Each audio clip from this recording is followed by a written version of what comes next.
So hi guys, welcome back to another video. I know it's been a long while since I posted a video. Today I'll be telling us just a quick one at that. So it'll be 10 years since my father died. And that when he died, I was just crying. And one of the worst frustrations I had that day was someone coming to tell me that um, you actually are better because I never got to know my dad. And I'm like, but maybe in another video, I'm going to talk about how to console people when they lose someone or that because that was, but that's not the story for today. So when he died, after because it took like 6 months before the burial, so it was a very long time, and I actually just had this thought on my face that these movies and stories that we've heard that someone in the mortuary will just pop out come back to life.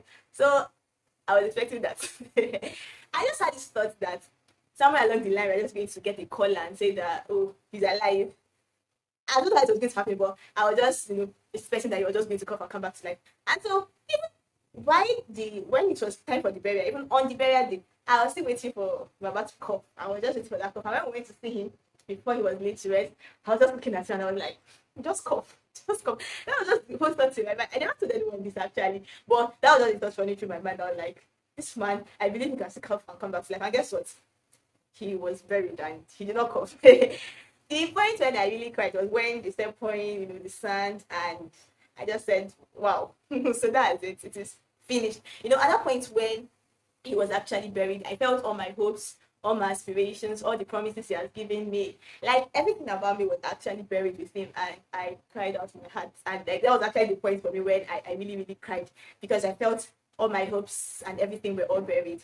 And so this is the season when we remember someone who actually died so many years ago. He was actually buried. And I mean, I told you guys that when he was buried, when my father was buried, I felt it was finished. But this man died and he said it is finished. The interesting thing about the story is that when he said it is finished, he had all our infirmities at heart. He had every one of us at heart.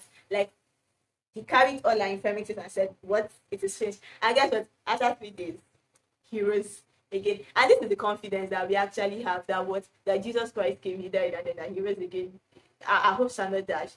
Every of his promises to us is like they are still very much alive because what he actually resurrected. So in the season of Easter, I don't want us to just celebrate Easter, in passing. Just know that there was someone who came, who died, and he rose again. Bye. King Lord, you are the risen King Lord, you are the risen King Lord. Shame can't find us, fear can't find us, brokenness can't find us, sickness can't find us, disease can't find us, because you have conquered the grave, Jesus. Yes, you have, you've conquered the grave. So we make this declaration here, we say, we dance on an empty grave, we dance on an empty grave. Hey! You